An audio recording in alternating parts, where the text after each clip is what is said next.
Dun dun dun dun dun dun dun dun dun dun dun dun dun.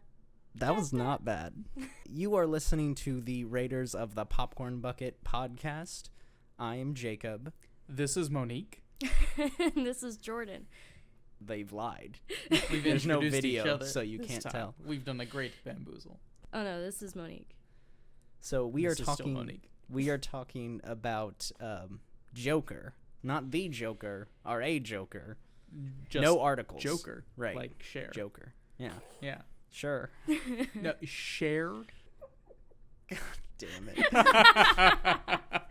That was the lamest joke in the world. I'm considering just starting, scrapping it and starting all over. Okay, let's go. We're talking about Joker with Walking Phoenix. We just came out this week, caused a lot of controversy for, honestly, I don't even know why. Having seen the movie. Maybe because was it Aurora, Colorado a few years ago, that incident? Sure. And that theater is not saying they're not going to show the Joker. Sure. But why? Is it just because violence and a Batman character? Because that wasn't even The Dark Knight. That was The Dark Knight Rises. I kind of that saw the shooting this happened thing. It was some sort of article. I didn't actually go to read it, but I guess the movie showed a lot of traits. They put a lot of traits in Joker of what people actually see in, like, people who do mass shootings and stuff, or violence, guns, I don't know. So I don't know if maybe that has anything to do with the controversy. But in the movie, it seems like his actions, his thought process are, like, specifically denounced by everyone. Like, he's very clearly seen as someone who is mentally unstable. There are cops after him. The Robert De Niro character is like gets into a confrontation with him, which almost getting into spoilers there, so we'll save that for later. I don't really think there's a problem with it. Yes, it shows violence, of course. I think anyone could tell that just by knowing what the character is based off of. So I am a nerd and was listening to NPR on Friday, and they hosted someone during an interview, and they asked about, as part of a review of Joker, what is the cause for concern? And the interviewer, I forget who she was. So the interviewee said something along the lines of, there are characteristics of the Joker that are portrayed, like Monique said, that are in line with mass shooters.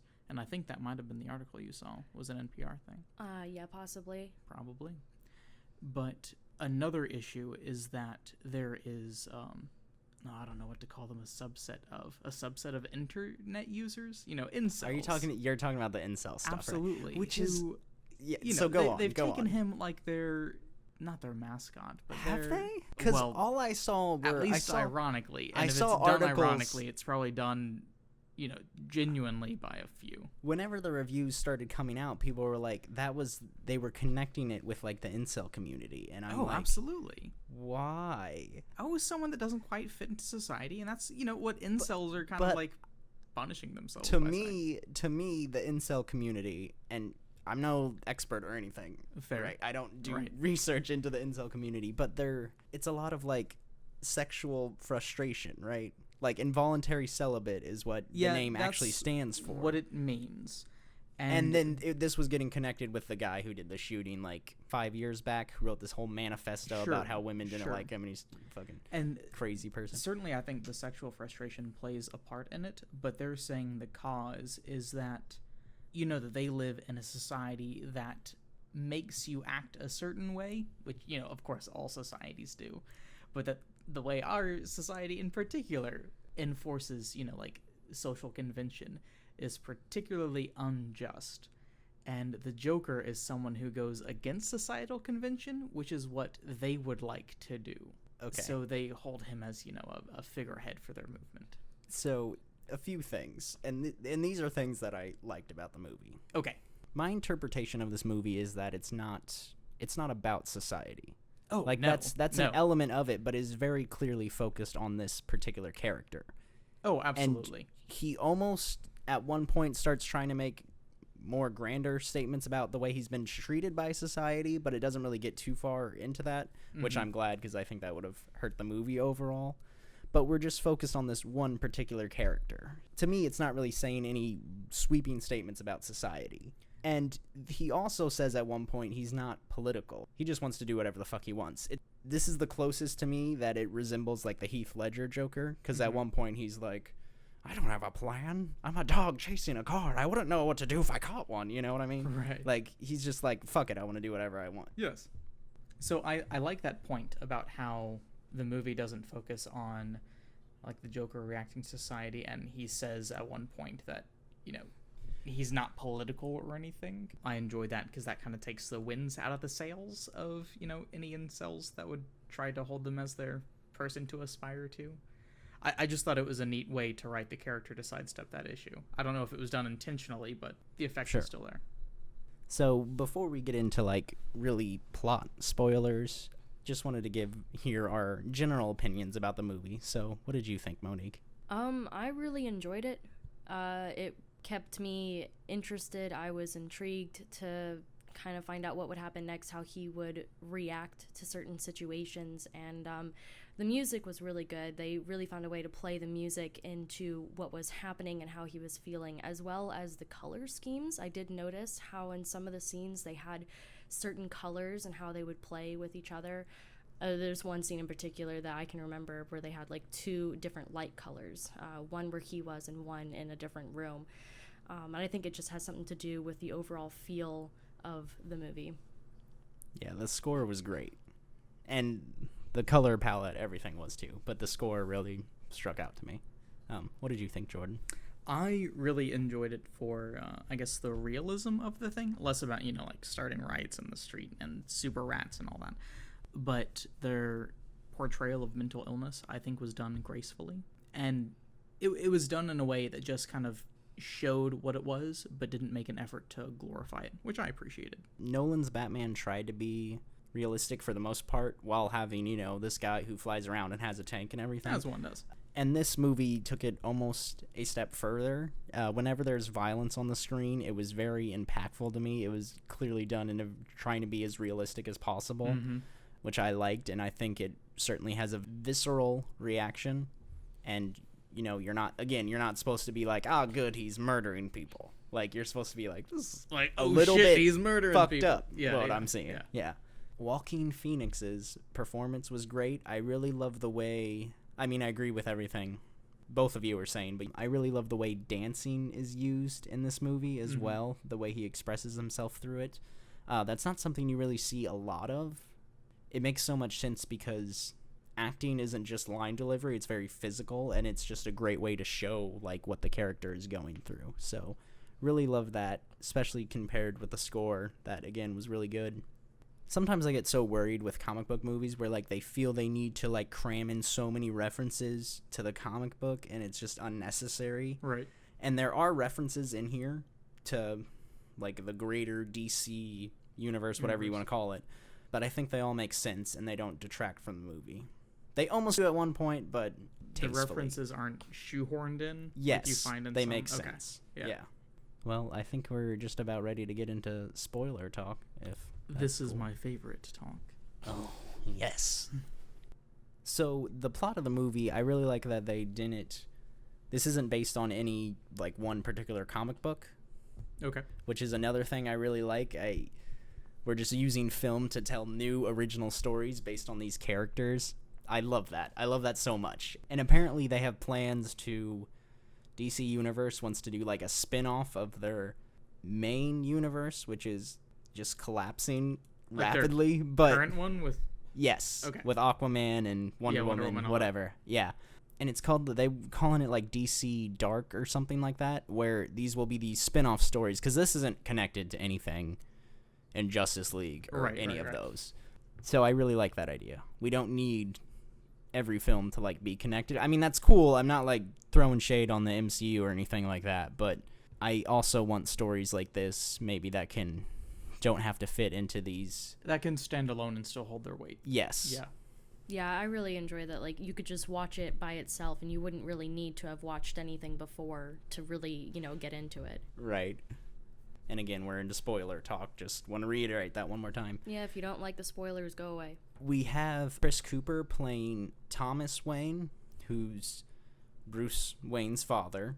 He's super rich, of course, but he's also like running for mayor, trying to bring actual change to Gotham City, which is currently like not in a good place at all. And the way that his performance is good, but again, the way, as I was saying in the non-spoiler talk, the way that they use him, he becomes his own character, and it's not just he's in here for the comic book references. Like, he's here because he's Batman's dad. Yeah. Yeah. The Joker, I can't remember what his name in this one is. Fleck? Arthur Fleck. Arthur Fleck. He's currently has a very shitty life.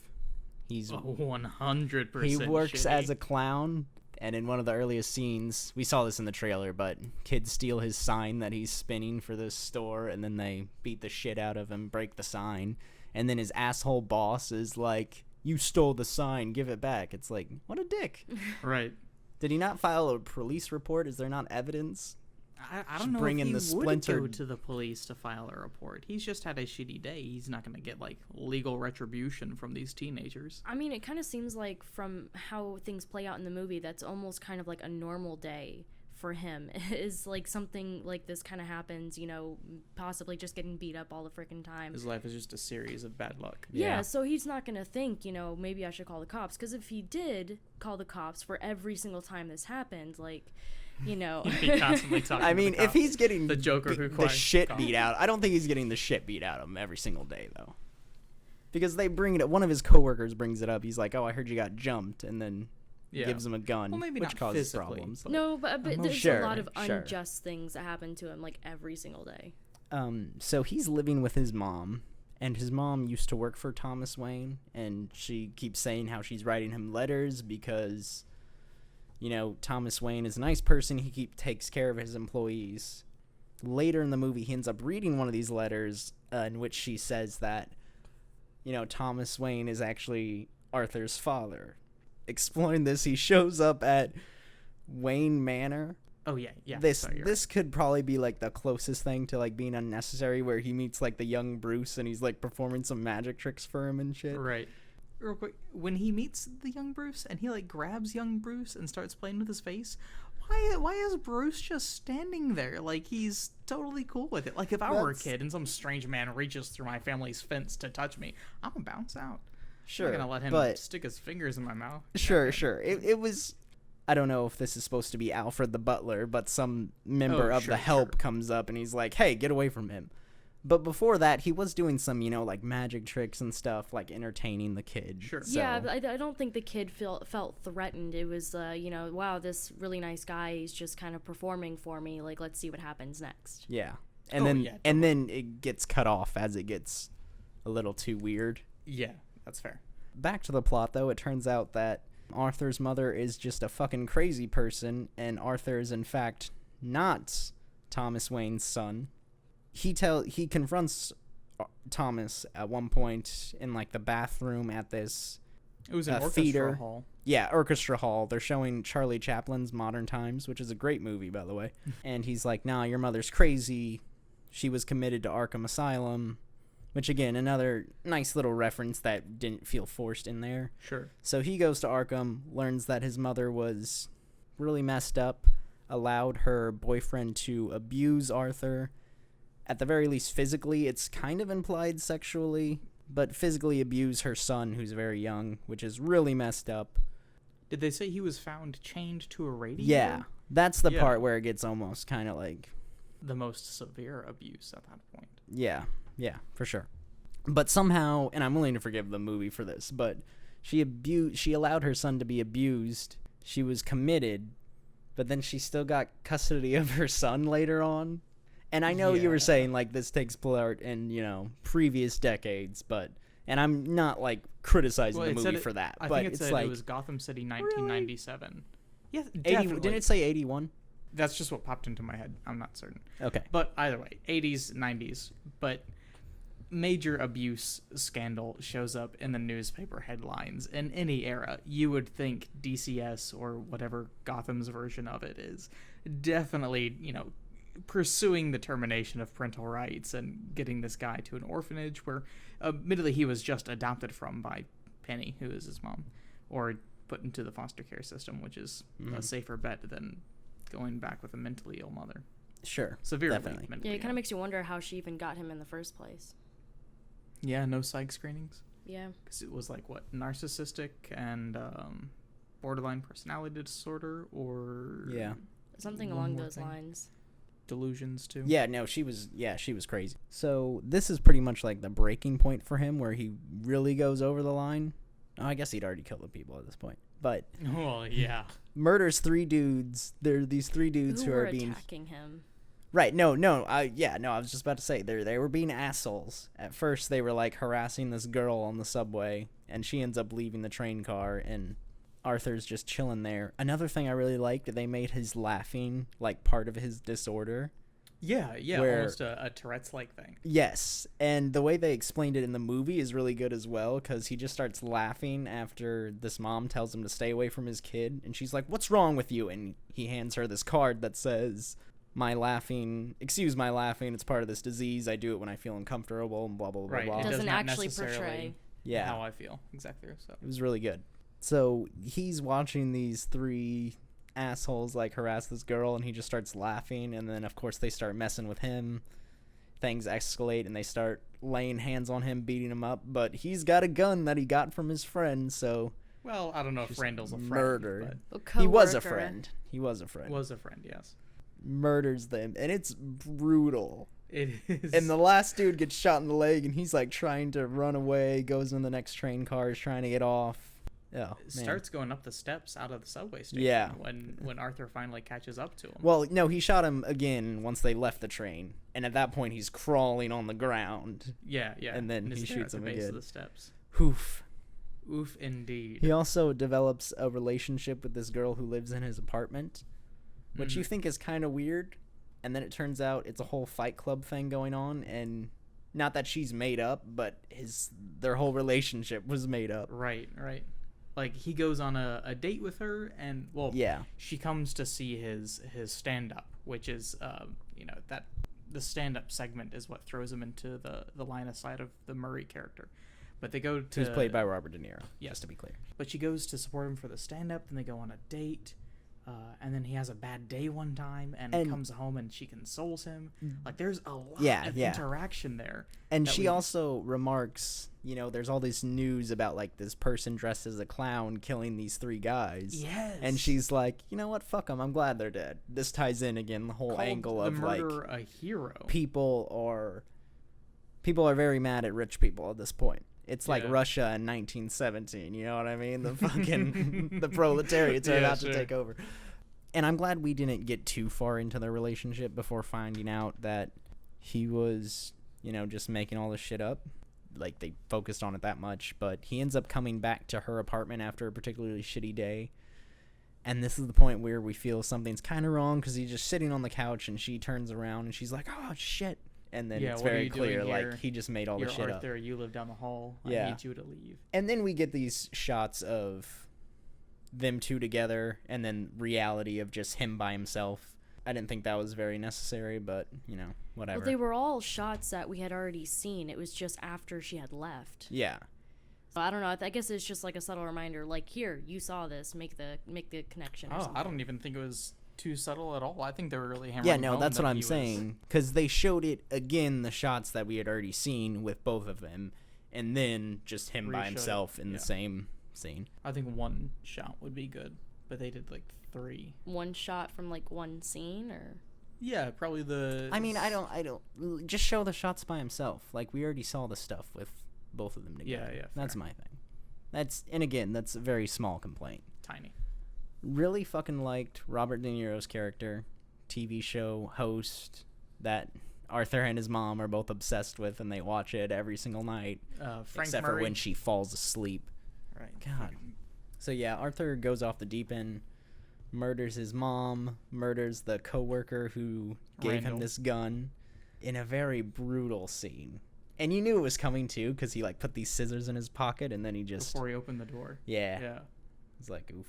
Well, he did that like a just-in-case thing, because he had just freshly come from murdering his mother. Yes. So I think it was, in case and it's he cops and he was outside or getting on something. to Murray tonight because they saw his clip about the stand-up, and they were Yeah. like, "This guy's funny. We're gonna make fun of him." Well, this guy's entertaining. So he's at not least. going to let anyone stop him at this point. Oh, absolutely not. He's about to realize one of his dreams. Great part where Randall comes in with one of the other coworkers. Gary was his name. Was it really? Yeah. Such a generic name. Anyways, and Gary's always been nice to Arthur, so Arthur just fucking murders Randall, and Gary's just like cringing in the corner, and then Arthur's like, "You can leave," and then Gary walks past, and Arthur like jumps at him, and like it was so fucking good. Oh my god, it was so great. Oh, and Arthur had chained the door shut with the chain lock when he let them in, and Gary, of course, was a short character. So it was unable to reach the chain. Right, So we had the interaction where Gary had to ask Arthur to unlock the door for him. So Arthur stands and, quickly kisses him on the head and says, "Hey, thanks for being my friend." Yeah. Just a very No, he's like, "You were the only one who was wild. ever nice to me. wild switch. So you get to from live." brutally stabbing someone in the neck just moments before. But yeah, so after that he goes on to the Frank Murray show. And that's when, he starts to really incite things, isn't it? Well, we've had it building the whole time of these. Oh, sure. There are all I these guess people it's been excited. who've Incited. been Now it's putting ignited. on Joker masks, like inspired by this guy who killed Yeah. 3 people who worked for Wayne Enterprises, and we hate rich people, so they've been walking around in Joker masks. And you get the really great scene in the subway where he's running from the 2 cops, and he takes someone's mask and puts it on, and then they all start fighting. But no, he does finally get on the show, makes some very off-kilter jokes, and then shoots Murray in the face, which Murray really had to see coming. He was pushing his antagonizing luck. him. Yeah, right. Yeah. Arthur straight up admits live on air that he murdered the 3 people in the subway, and then at that point Murray just like keeps antagonizing him. I'm like, you know what I mean? Like, show's over. Cut to commercial. We're done. Call the police. I'm running away now. I know. I thought that was a little strange because the guy that was with him whenever he first went to go talk to Arthur in the dressing room, like, thought that something was off anyway. Like his producer. Yeah, he didn't want him going on. So, like, I mean, there were signs that other people could see that, something wasn't quite right. And, of course, as things progressed, everyone, the unease was really beginning to rise. So I'm just really confused why everyone let this go on for so long after, I don't know how, like, manic he was. Mm-hmm. I mean, this is what Murray does, Yeah. But then he shoots him, and there's a great moment where he walks up to the camera, and I thought we were about to get a couple minutes of, like, the Joker just like ranting live on monologue. air. But, of course, it cuts to experiencing technical difficulties, blah, blah, blah. Please stand by. Do not adjust your sets, that kind of shit. Speaking of fitting in with going with, like, that era, the Warner Brothers logo was like the old one. The old, yeah. I like that. I like little just, stuff like that. The lines and the dot. Indeed. We then see Arthur in the police car, seeing riots emerge around the city by all these people in clown masks, and he's like, "This is fucking great," Then the police car gets hit by an ambulance, and at first you're like, "Is this an accident?" But no, someone steps out also wearing a Joker mask who purposely ran into the cop car, and a couple of the Joker people reach Arthur out. Yes. Retrieve him from the wreckage. Yes. And then place him on the hood of the cop car until he awakes and sees all these people around him and finally has a place where he belongs and doesn't feel strange, He's finally embraced by society. A really fucked up one. Well, it's his, and they are very much in the mood to celebrate him and the words he has just said on TV. And then the movie ends with he's in Arkham Asylum, presumably being questioned by some psychiatrist is talking to him. And then the final shot we get him walking down the hall and blood. He's just making bloody footprints as he walks. So presumably he killed the psychiatrist, and then we see him being chased by an orderly or someone who works there. Yeah. Yeah. Which had the classic white and red scene, like, I don't know, I thought that was really good too, because I mean it's pretty like the color palette. Yeah, pretty stereotypical, like, crazy person. You have the all white, a very and then sterile environment. yeah, and then you have like the red for whatever blood of whatever happened. But the way that they went about it, just the footprints, I don't know, I thought that was a really nice touch. It was a little different. Yeah. It also, I don't know about you guys, I got like Scooby Doo vibes because we see him. Almost like a slapstick comedy. Well, in, like, no, the because we orderly see space. him like, we get this long shot of he walks down the hall, and then we see him running across the hall, and the orderly chases him, and then he runs back the other way, and the orderly's still chasing him. Absolutely. It's like those scenes from those old Scooby Doo episodes where when they're like running slamming into in different doors in the rooms, right? mansions. Yeah. Yeah. I mean, it's not like corny or anything. I think it worked it felt fine, pretty natural, but but it I just can see it now. Yeah, that's what it made me think of. This movie has been compared to Taxi Driver a lot, which is of course the famous movie from the 70s with Robert De Niro. To me, that's really only an aesthetic thing because it's taking place in this like gritty city. Sure. If anything, this movie reminded me a lot more of A Clockwork Orange, of this person who's pretty crazy and fucked up, but ends up being embraced some way by his society, but is still crazy and fucked up. Yeah, after he just kind of, I don't know, goes off the rails, because the laughing that he does, which they say is a part of his like condition or disorder, I feel like later on when he's laughing, you know, it's more like he actually wanted to be laughing before the whole time. Like he was saying that he couldn't control it, but I think it was just something that he actually wanted to do. Like he actually wanted to laugh. Like maybe he actually thought all of that stuff was, you know, kind of funny, but was trying not, because he knew that it shouldn't be. Sure. And so now it's just kind of embracing it. And he wanted to be a comedian as well, so that kind of goes along with it. Yeah. It's weird. I can't imagine him going up against like Batman, really, but I still really want to see that. And I don't think we're going to get it, but this version of the Joker going up against Batman, Just because be fun. He doesn't seem like he'd have the fortitude to hold a fight. Well, it's just such a different interpretation of Joker that we've seen on screen before. Oh, sure. It's he's nothing not like inherently malicious. It's well, Heath Ledger's Joker, for instance, just comparing him to that, he had this whole, you know, plan where he was gonna try to get Batman to take off his mask and show him how evil Gotham City was, and you know, he gets a hold of a rocket launcher and all this shit. Like, there's no way Walking Phoenix Joker's doing all that, but you know, he gets out, like some of his people break him out of Arkham, and then they just go on a murder rampage, and it's the idea of, you know, this total fucked up crazy person, no idea what he's gonna do next. Batman presumably wouldn't even know that much about him. We don't even know Batman's whose parents real young are at this point. Well, I'm saying if we got like a Batman. Oh, sure. But going up against this, you know, super smart detective trying to figure out what he's gonna do next, and you know, who fucking knows? You said Batman wouldn't know who the Joker is? Well, we don't know who his parents really are.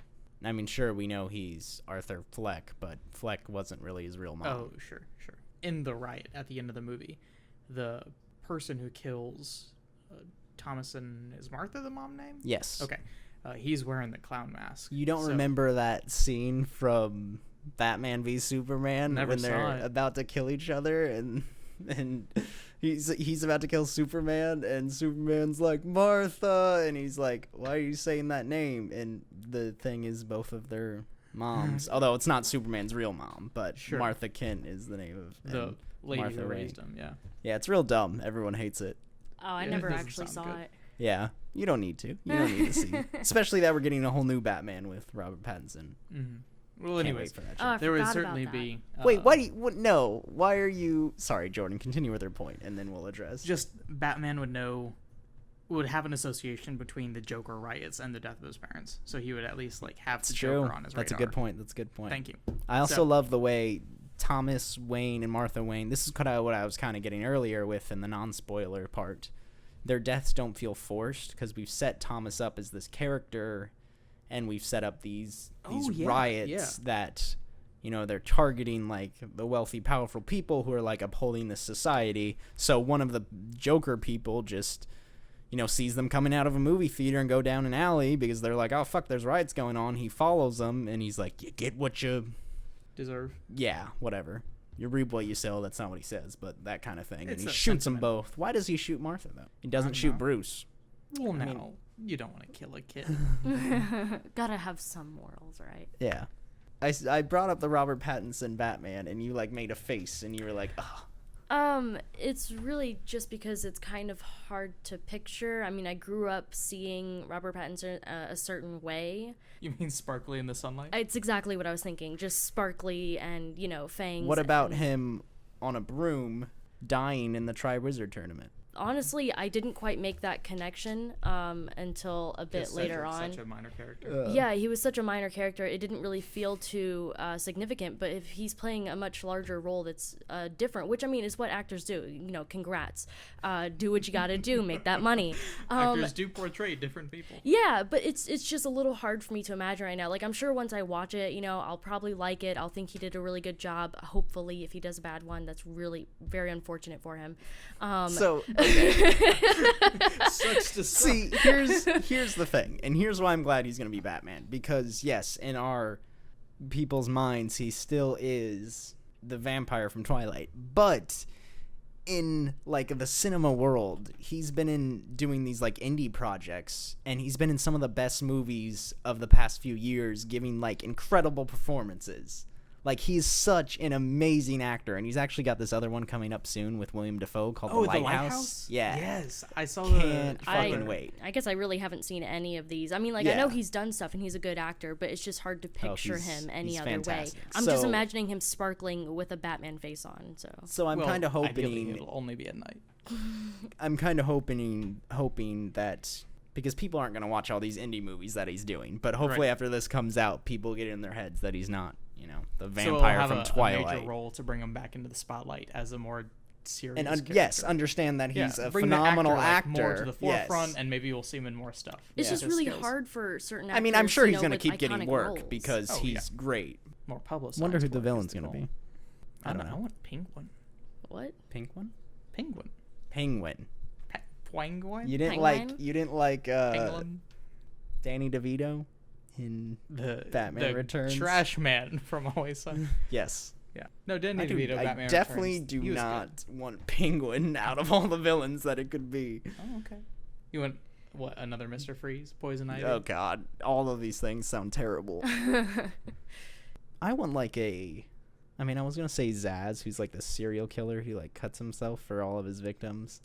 But apparently he's going to be in this Birds of Prey movie. Have you seen the trailer for this? Either of you? I saw like a short blip that announced the movie, great. But I didn't watch the trailer. But Ewan McGregor's going to be in it, so there's that. And Birds of Prey? Yes. Wild. He's playing Black Mask. A Batman villain known for his black mask, but he's not wearing it in the trailer. You say Ewan McGregor? I guess he's playing the antagonist this movie. I mean, I would say the villain, but they're all villains, really. So fair. Anyways, we got very off track. We did. So to bring it back in, to sum this all up, we don't do scores here on Raiders of the Popcorn Bucket. We give this movie our seal of approval, or don'ts, our individual seals of approval. So, Monique, why don't you go first and tell us if this movie got your seal of approval? Hell yeah, got my seal of approval. Okay. Jordan? Yes, another one from me. Yes, and I will also give this movie my seal of approval. Honestly, it's probably my favorite movie of the year, which isn't saying it that much because I feel like it's been kind of a bad year for movies. This movie was great. Joaquin Phoenix was great. The cinematography, the score, so many things that we already mentioned. Yeah. We're making one right now. Yes, I know, Jordan. It was pretty positive. But we're not certified fresh we're not Rotten Tomato critics, so no, our opinions don't mean anything. I just thought it was really interesting that, like critics had a lot of really negative reviews about this movie, but a lot of like normal everyday people, really enjoyed it. So it just seemed like a huge contrast. Well, here's the thing. It premiered at a film festival, one that I can't remember which, but it premiered at a film festival, immediately had like rave reviews. It had like 100% on Rotten Tomatoes. And then when it got released to more critics, that when the score got really lowered. It felt like it was almost like a political thing of we don't want to support. Like those critics, the second round, were just jealous that they weren't invited to the first film festival. I want to look up which festival. Venice. It was Venice Film Festival. And it had... This was near the end of August, apparently. It had a 100% on Rotten Tomatoes, and then it got released to more critics, and then now it's down to like 69 or something. Yeah, which That I mean, low? Yeah, I was Yeah. telling you about No. it the other Yeah. night. That's why I was so confused. You were acting like this was all normal, and I'm like, no, this is strange. Oh, I thought Well- by low you would mean like And mid 80s. not to no, get into like a good rant, D level. not to get into a rant about how Rotten Tomatoes does things, but there are the way they do fresh and rotten. It's like any movie that has any critic giving a movie like 6 out of 10 or higher is going to get fresh. There was this movie that came out a few years ago called Lady Bird with Oh, yeah. Saoirse Ronan, which is a fine movie, but I feel like no one's going to be like, Lady Bird is terrible, 3 out of 10. So everyone's giving it like pretty good reviews, Right. not necessarily amazing reviews, and then it gets 100% on Rotten Tomatoes, and people are like, it's the best reviewed movie of the year. And I'm like, Oh, Well- like the reviews are informing people's decisions on what they think about it. I mean, honestly, that's the Like point of. influencing- Yeah. I mean, technically, that's the point of the reviewers, but I feel like it's also to expand our knowledge about film and about the movie. Yeah, well, I mean, Which there isn't are- necessarily, don't get me wrong, isn't something we're necessarily doing, but that's something Roger Ebert was doing, making us think Yeah. differently instead of just, assigning random scores. Well, I mean, I was looking at more than just Rotten Tomatoes whenever I saw the scores. It seems like there were quite a few websites that was similar in ratings. I don't know, because Yeah. critics just didn't like it. Personally, Anyways, I we roll liked it. a D10 for all of my scores. Oh, wow. Just completely randomize it. Is that a Dungeons and Dragons thing? Well, tabletop Nerd. role-playing in general, but I'm yes. just kidding. Okay, I think we're done. Yep, so three Seals. Three seals of approval. A record as of right yeah. now. Yeah, first 100%, and your first? Is this your first actual seal of Yes, approval? it is indeed. Nice. It's a good movie. Yeah. Great movie. I kind of want Go, it. go see it. You kind of want it? Yes. Don't it? Yes. Yeah. Like the rights? And just watch Yes, the... to own the That'd probably rights. be pretty Just expensive. watch the scene where he stabs the dude with the scissors over and over again. Put that Yes. shit on loop. Actually, I'd really love to see him dance on the stairs again. Oh, hell yeah. That was good. That was so fun. Like, you can definitely see the shift in his attitude. Good Much stuff. more carefree. Mm-hmm. Yeah. All right. Well, that's it for us. This is the Raiders of the Popcorn Bucket signing off. Dun dun dun dun dun dun dun dun dun dun dun dun dun dun. Duh.